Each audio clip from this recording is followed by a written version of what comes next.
Secretary General of Cesare, and what you said, schools, and the importance of education training. Something came to my mind. It would be wonderful in schools, for example, to speak in schools about safety. And some years ago, we said that for example, environmental education was important, and in schools they should reinvent so many things. And when ministers passed reforms for schools, they made reforms for the governance of schools, but never for teaching curricula. And this is something else, of course, and it doesn't have to do with this opening afternoon of Isa Pulire. Cesare Damiano, dear Cesare, come to the podium, and Cesare will speak as a representative of INEU, but also as a trade unionist and consultant of Labour Ministry. Bene, anch'io ringrazio per l'invito. I would like to thank the organizers for their kind invitation, and I would like to greet you all. I'd rather speak of practical things, because as Mr. Sparra anticipated, what is significant is what you do. I was the minister, together with Mrs. Turco, who on April the 8th was the one who drafted Article 81. It was reminded how that, in a way, decree accounted for a turnaround in the field of health and safety. It was not merely a layered article of previous laws. This was a successful attempt we made to find an agreement. Around that table, there were both employers and trade union representatives, and what came out is a text that, statistically speaking, gave us an orientation. Statistics are cold figures, but we should go back to the 60s, 60, 61. When Italy was living an economic boom,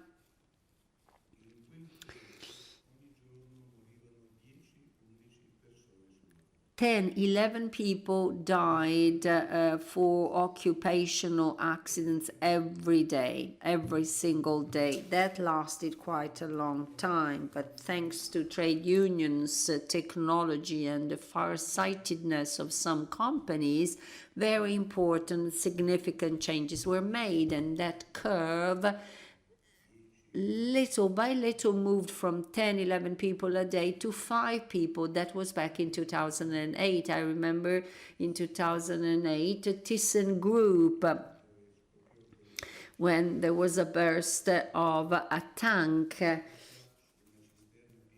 because they tried to weld a tank filled with mineral oil, and I remember the mall suasion by Giorgio Napolitano, who called me almost daily to ask me, what are you doing in the field of occupational health and safety to avoid all these deaths? And if in the 60s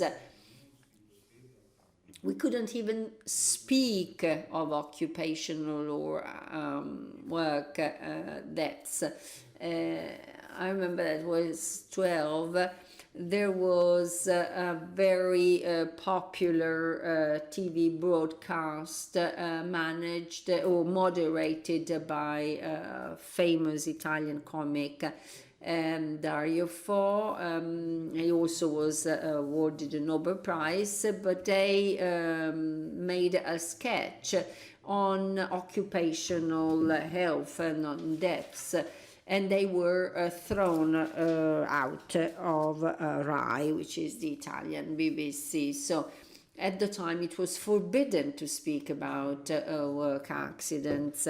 We went a long way since then, but we have come to that hardcore, which is 3 people dying every day because of a fatal accident, and we can't move from these figures, seems.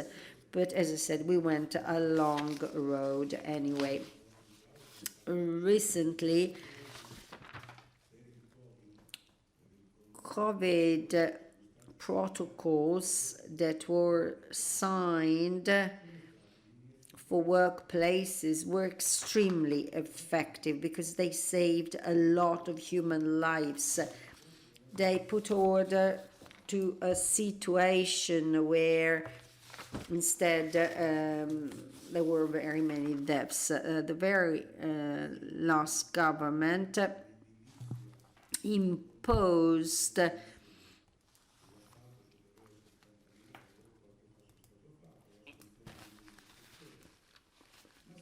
the hiring of a lot of inspectors for construction yards.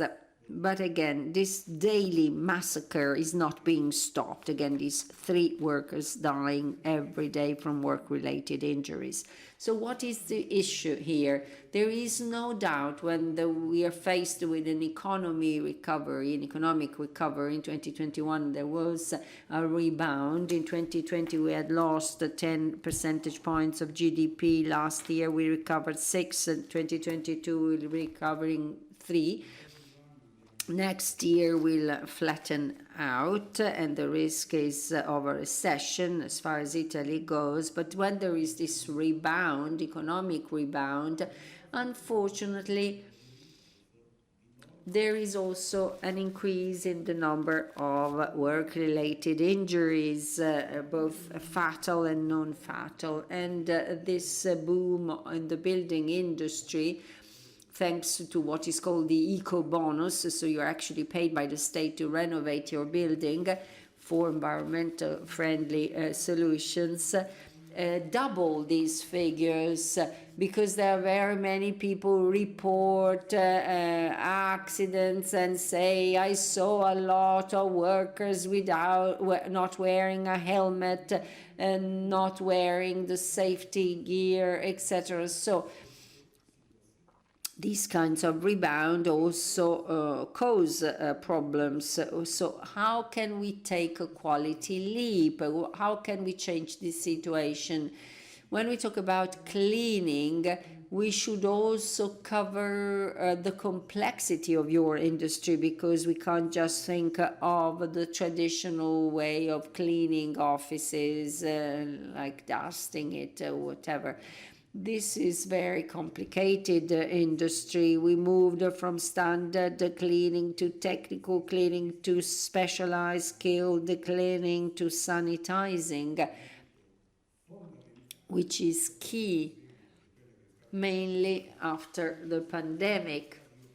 At a time that, without being a scientist, I can foresee that pandemics will be out there forever. Viruses are extremely intelligent. They keep mutating, they keep adjusting themselves to our body. But there is a piece of news, vaccination. I was sick. I had a bilateral pneumonia because of COVID. Now I just took my 4th dose of vaccination. Hopefully I will not get sick with COVID, as it happened to me in 2020, and I ran the risk of dying. So sanitizing of schoolrooms, of factories, of hospitals are all part of a supply chain that can become an expert supply chain, requiring transparency in the collective agreements, because there are too many cooperatives in Italy that, under the denomination of NGO, are actually being competitive with transparent companies, enforcing collective agreements. So again, we are badly in need of quality leap. I'm currently a member of the board of INAIL, which is the Italian board for occupational injuries and health. Because I decided to do this on a volunteer basis, because this is part of my culture, my background. In the first 8 months of this year, there was an increase of 37% of non-fatal accidents. And then if we look at fatal injuries, then it is minus 13%. One might say that's good, but no, I wouldn't say so, because inside that figure you also have COVID-related deaths, because if you contract the disease working, you are part of work-related death. So if we exclude the 199 deaths in the 8 months of last year and 14 in this year, work-related deaths increased by 16% in 2022. So these are alarming figures. What did my body INAIL? It promoted a whole set of initiatives, because between 2010 and 2020 we paid subsidies to companies that presented innovative plans.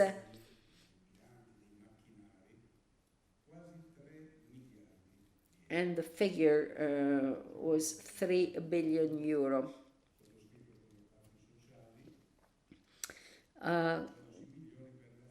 Call for proposal was launched for additional learning just 1 week ago. And then there are also agreements that we clinched.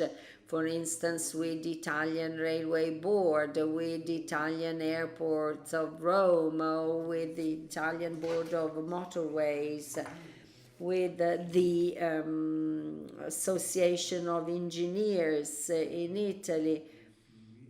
And we also have an agreement in force with Affidamp and Confimi for sanitizing. So what is the purpose of all these agreements that we clinch? For instance, the one with the Italian Board of Railways. There will be huge investments in high-speed trains. These will be billions of euros invested on these initiatives. So what we did was to design a digital construction yard, the use of information technology for prevention purposes, the use of digital research to stop work-related injuries, work-related deaths. In what ways? By using the so-called geofence of construction yards, because if you have a microchip in your card, in your badge, then you can enter the construction yard. Otherwise you won't have access to this construction yard, because if you don't have this chip, it means that you are not protected. They might wear a helmet with a microchip in it, or gloves in shoes.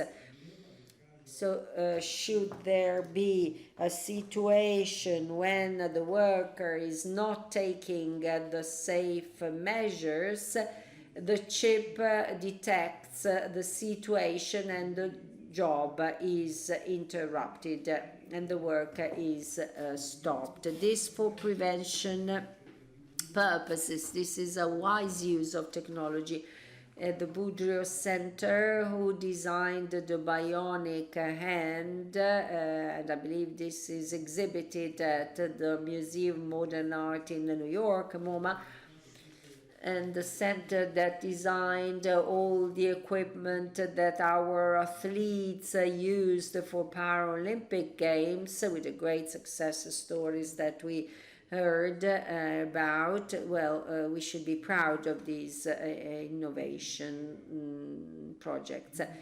Prevention. Gigi said we should be investing to protect workers, and this is not a cost, this is an investment every single year to repair damage caused to a person, because if a person has a work-related injury and becomes disabled, then this person will be paid a pension. If there is a death, you pay family members. This costs 45 billion euro each year, 3 percentage points of our GDP. If we diverted part of this money to a figure that could be used for prevention purposes, and I keep insisting during our board meetings that the relationship between prevention and research is circular and cyclical. And when I speak with engineers, I tell them, when you design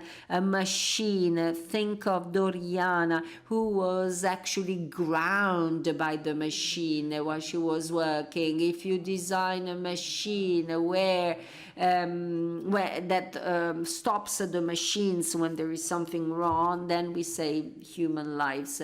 Design should be used not just to increase productivity, but also to protect human people and human workers. To act in this direction, giving a new cultural impact, teaching middle school or high school students the value of prevention, the risks related to work, would be very helpful. So this is an important signal that we should give. And also I'm stating that if INAIL is levying taxes on you as entrepreneurs every single year, we save 1.5 billion euro, and this 34 billion euro are deposited in the treasury of the state. This is not good, because this is a levy on entrepreneurs. What is cashed in by INAIL should be given back to all those companies who show evidence that they had no work-related deaths, because their premiums, insurance premiums, are lower. So this is a balanced behavior, and I believe that this direction can be moved towards. Thank you very much, and enjoy your meeting.